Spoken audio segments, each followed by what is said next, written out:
Subscribe कीजिए दोस्तों हमारे चैनल को। नोटिफिकेशन पाने के लिए बेल आइकन को प्रेस कीजिए। बच्चों, ऑनलाइन क्लासेज में आपका स्वागत है। आज हम 9th क्लास में राजनीति विज्ञान जो बुक है आपकी, उसमें लेसन नंबर 2 संविधान का निर्माण, उसके बारे में अध्ययन करेंगे।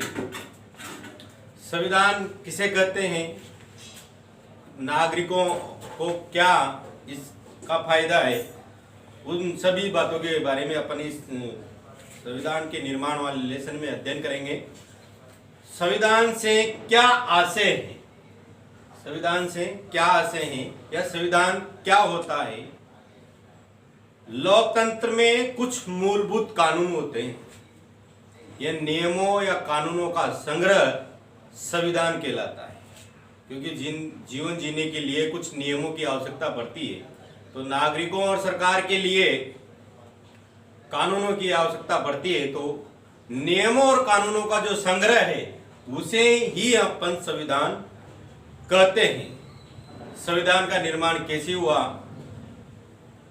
उसके बारे में अपन चर्चा करेंगे। लोकतंत्र में कुछ मूलभूत कानून होते हैं जिसका पालन नागरिकों और सरकार दोनों को करना होता है, जिनका पालन नागरिकों और सरकार दोनों को करना होता है।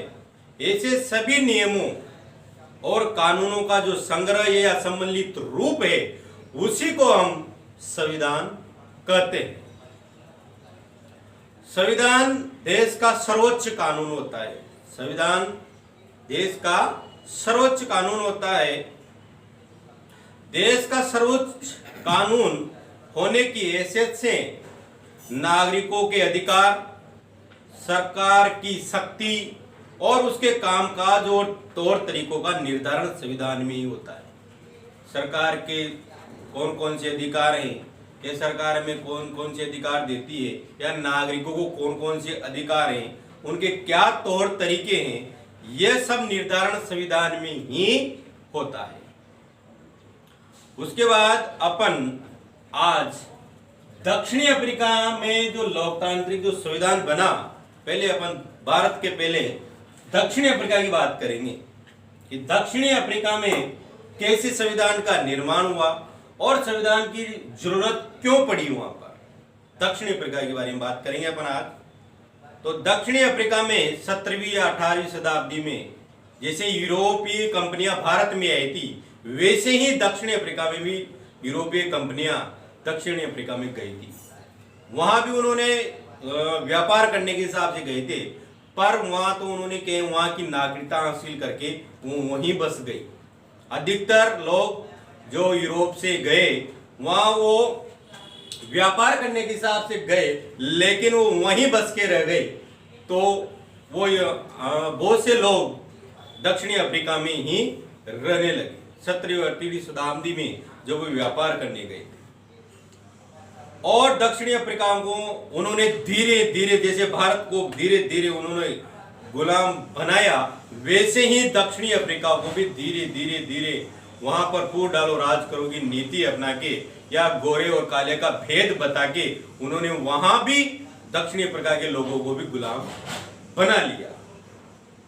लेकिन वहां बड़ी संख्या में गोरे लोग बस गए और स्थानीय शासन को अपने हाथ में ले लिया उन्होंने। यूरोप से जो आई कंपनी के जो लोग थे उन्होंने दक्षिणी अफ्रीका में बस गए, वहां का जो स्थानीय शासन था वो भी अपने हाथ में ले लिया। इस शासन की रंग भेद की राजनीति ने लोगों की उनकी चमड़ी के रंग के आधार पर बांट दिया। वहां के लोगों को चमड़ी के रंग के आधार पर गोरे और काले का भेद करके उनको अलग अलग रूपों में वहां के लोगों को भी बांट दिया। आगे देखिए आप, लेकिन रंगभेद की शासकीय नीति असवैतों के लिए दमनकारी थी। उनके लिए बहुत ज्यादा अत्याचार हो रहे थे। जो असवैत लोग थे, काले लोग थे, उनके प्रति बहुत ज्यादा अत्याचार किया उन लोगों ने। 1950 में असवैत, रंगीन चमड़ी वाले और भारतीय मूल के लोगों को रंगभेद प्रणाली के खिलाफ संघर्ष किया। वहां के लोगों ने फिर क्या किया, धीरे धीरे जब उनको समझ में आने लगा कि बहुत ज्यादा अत्याचार कर रहे हैं, तो फिर उन्होंने आगे बढ़कर संघर्ष करने की ठानी। लेकिन गोरी सरकार ने असफेद और रंगीन चमड़ी वाले लोगों को दमन जारी रखा, लेकिन जो गोरे लोग, जो यूरोप से आए थे जो गोरे लोग, उन्होंने उनकी एक ना चलने दी और उन पे जो दमन, जो अत्याचारी थे, वो सारी चीजें जारी रखी। लेकिन रंग भेद के खिलाफ जो संघर्ष था वहां के लोगों का, वो जारी रहा। आगे वो पीछे नहीं है, वो लोग आगे बढ़ते रहे। उसके बाद अंत में जो दक्षिणी अफ्रीका के, जैसे अपन को महात्मा गांधी को राष्ट्रपिता कहते हैं, वहां भी एक नेता थे, नेशनल मंडेला। क्या नाम था उनका? National Mandela.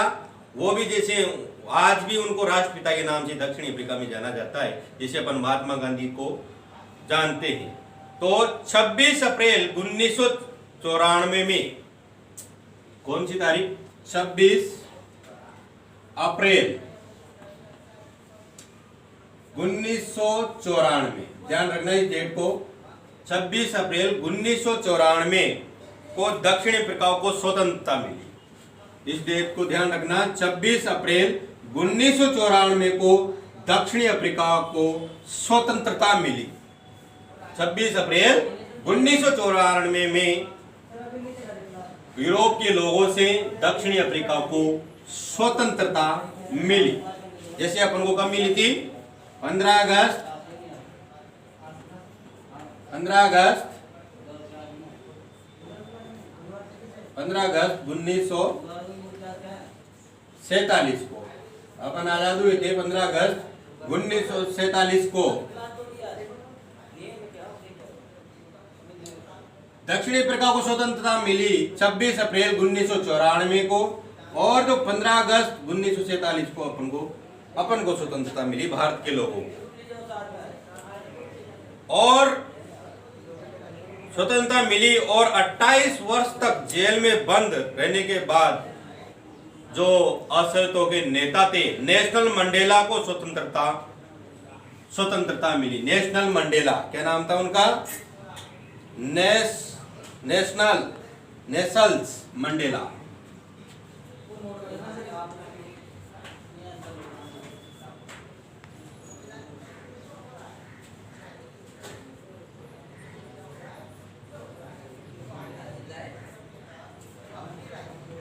मंडेला,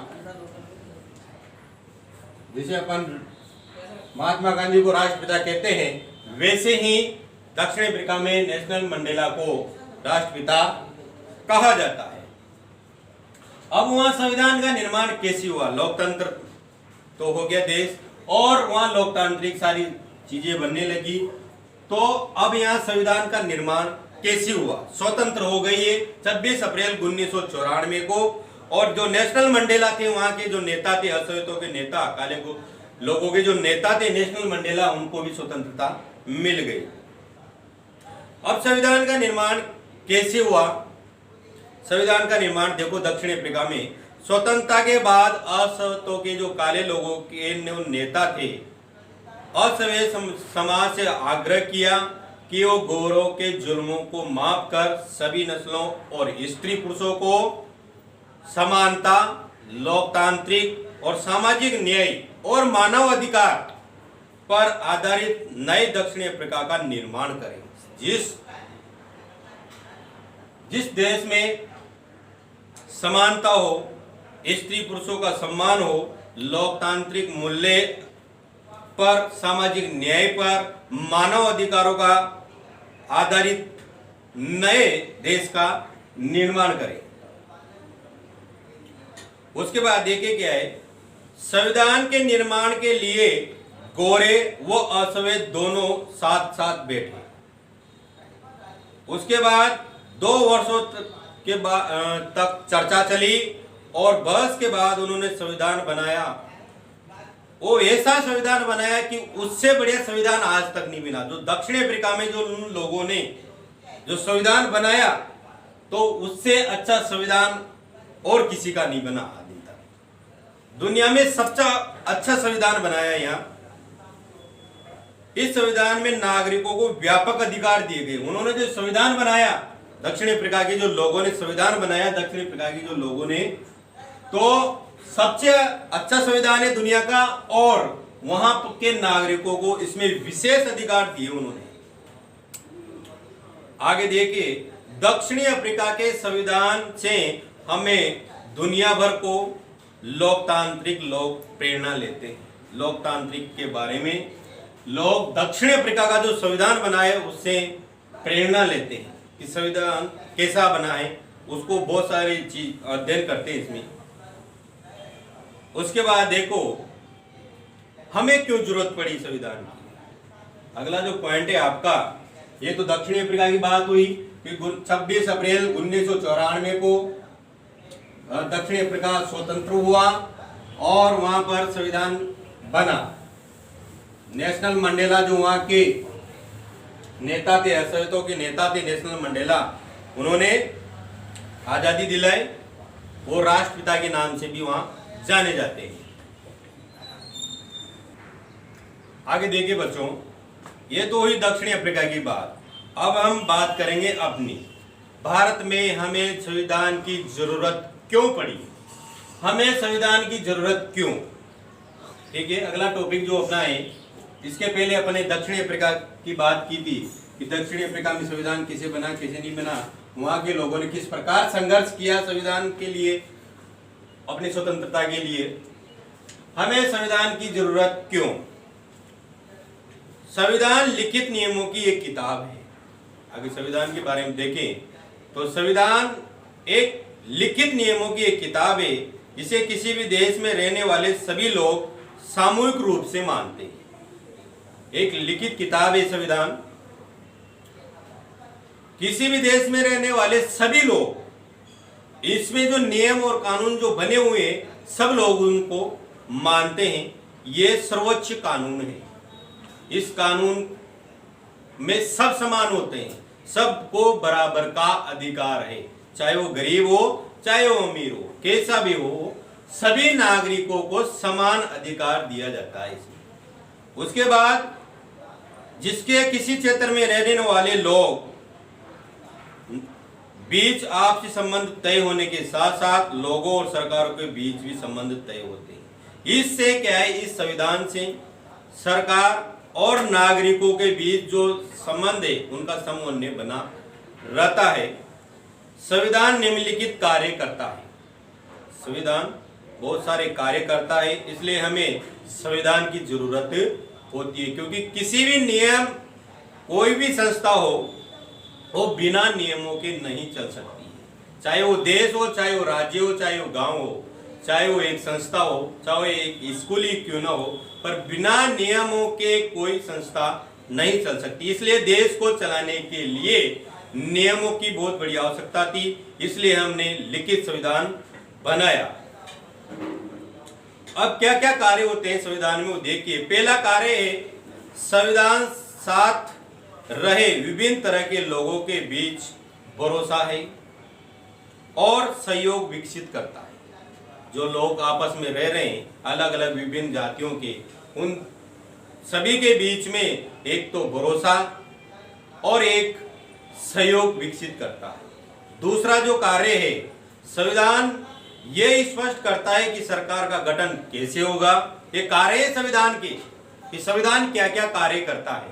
तो पहला तो मैंने बताया था कि जो साथ रहे जो लोग, जो साथ रह रहे हैं जो लोग, उनके बीच में भरोसा जताता है। उसके बाद उनका सहयोग विकसित करता है। उसके बाद दूसरा जो कार्य करता है, संविधान ये स्पष्ट करता है कि सरकार का गठन कैसे होगा। जो नियम कानून बने हुए हैं उनके अनुसार ही सरकार का गठन होता है और किसे फैसले लेने का अधिकार होगा। संविधान में भी बताया गया है कि फैसले लेने का अधिकार किसको होगा।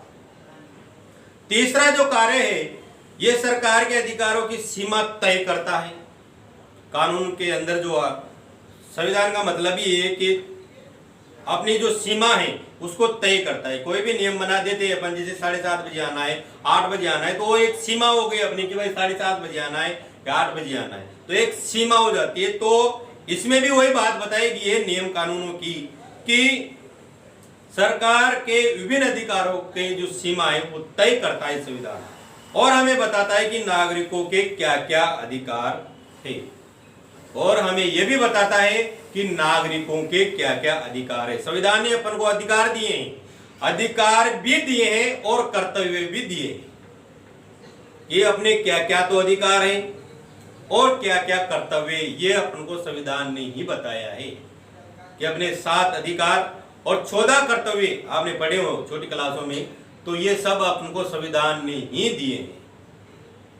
उसके बाद चौथा जो कार्य करता है संविधान, ये अच्छे समाज के गठन के लिए लोगों की आकांक्षाओं को व्यक्त करता है। लोगों में क्या क्या भावनाएं, क्या क्या आकांक्षाएं हैं, उनको ये व्यक्त करता है। उसके बाद जिस देश में संविधान है वे सभी लोकतांत्रिक शासन वाले हैं। ये बात ध्यान रखने योग्य बात है। जिस देश में संविधान बना हुआ है, संविधान का मतलब है नियम और कानूनों का जो संग्रह है, उसी को अपन संविधान कहते हैं। उसके बाद जिस देश में संविधान है वो लोकतांत्रिक देश है। ये जरूरी नहीं कि, लेकिन जिन देशों में लोकतांत्रिक शासन है वहां संविधान होना जरूरी है।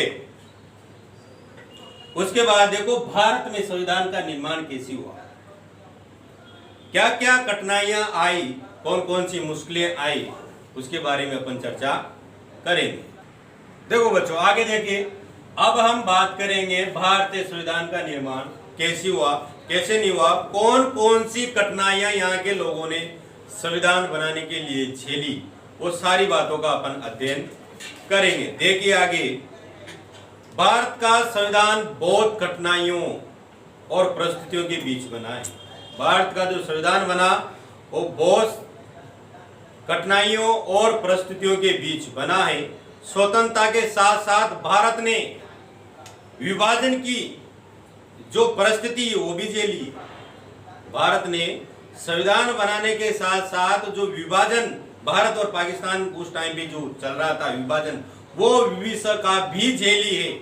भारत ने विभाजन से जुड़ी हिंसा में सीमा के दोनों तरफ लाखों लोग मारे गए। विभाजन से जुड़ी जो हिंसा हुई, जो लड़ाई झगड़े हुए, वो सीमा को लेकर उधर भी लाखों लोग मारे गए और भारत में भी लाखों लोग मारे गए। दूसरी ओर क्या हुआ, अंग्रेजों ने देशी रियासतों को आजादी दे दी। भारत भी 2 रियासतों में बटा हुआ था। एक तो देशी रियासतें जो राजाओं के हाथ में थी और एक थी अंग्रेजों के हाथ में। 2 तरह से उन्होंने बांट रखा था। वे अपनी इच्छा से भारत या पाकिस्तान के किसी में भी विलय हो सकती थी। ये स्वतंत्रता दी थी देशी रियासतों कि वो अपनी इच्छा से चाहे वो पाकिस्तान में जाए चाहे वो भारत में आए। ऐसी सारी बातें चल रही थी जब अपन संविधान का निर्माण के लिए चर्चा कर रहे थे। तो ये सारी बातें विभाजन की और जो लाखों लोग मारे गए वो सारी बातें हो रही थी।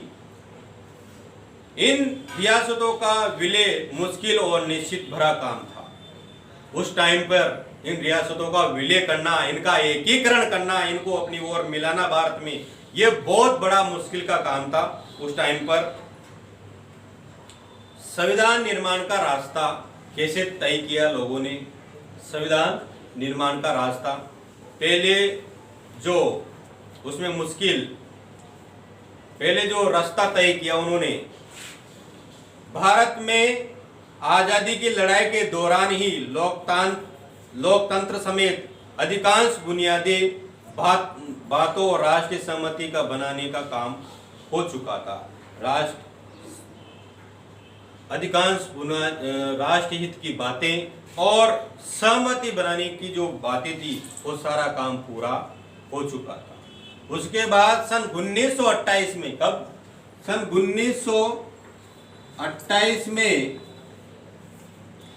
1928 में मोतीलाल नेहरू और कांग्रेस के अन्य 8 सदस्यों ने भारत का एक संविधान लिखा था। उस टाइम पे सन 1928 में मोतीलाल नेहरू और कांग्रेस के अन्य 8 सदस्यों ने एक भारत का संविधान लिखा। 1931 में कांग्रेस में कराची अधिवेशन बुलाया गया। आजाद भारत में संविधान की रूपरेखा बनाई गई थी। आजाद हो गए थे अपन, तो उसमें आजाद भारत के लिए संविधान की रूपरेखा बनाई गई थी।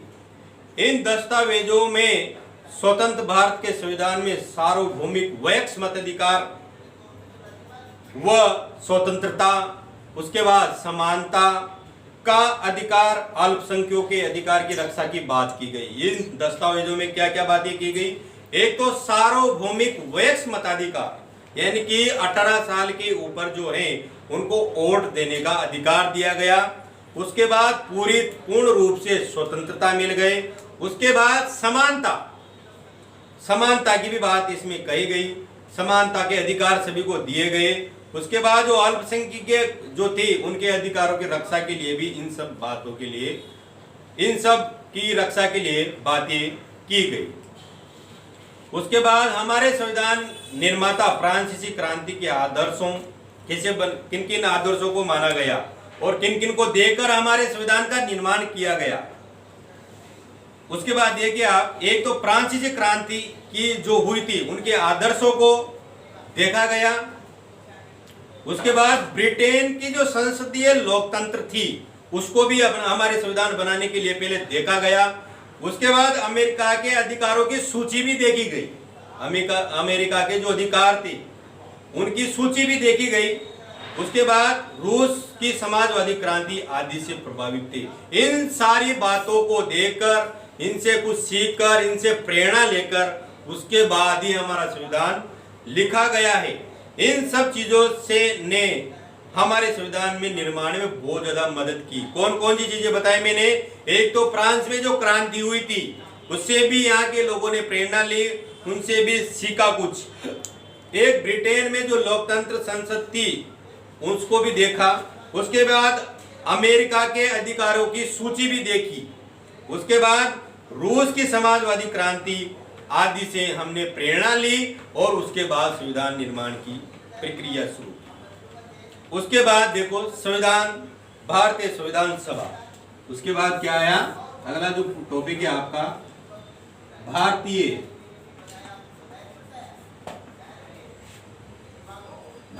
संविधान सभा।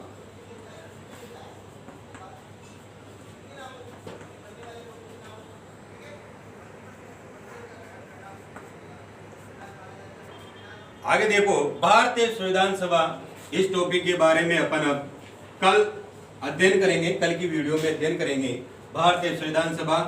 अपन यहाँ तक आगे भारतीय संविधान का निर्माण में क्या क्या हुआ, क्या क्या नहीं हुआ, किन किन कठिनाइयों का अपना को सामना करना पड़ा, शुरू से देख लिए।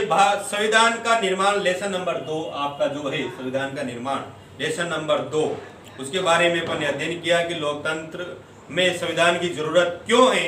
नियमों और कानूनों का संग्रह ही संविधान कहलाता है। अब जो ये भारतीय संविधान सभा, इसके बारे में अपन कल कौन कौन सी सभाएं हुई, कितनी सभाएं हुई, कौन कौन से सन में कितनी सभा हुई और कितने दिनों तक चली, और सभाएं में कौन कौन सदस्य आए, कौन कौन से अध्यक्ष बने, इन सब सारी बातों के बारे में अपन कल की वीडियो में अध्ययन करेंगे। धन्यवाद।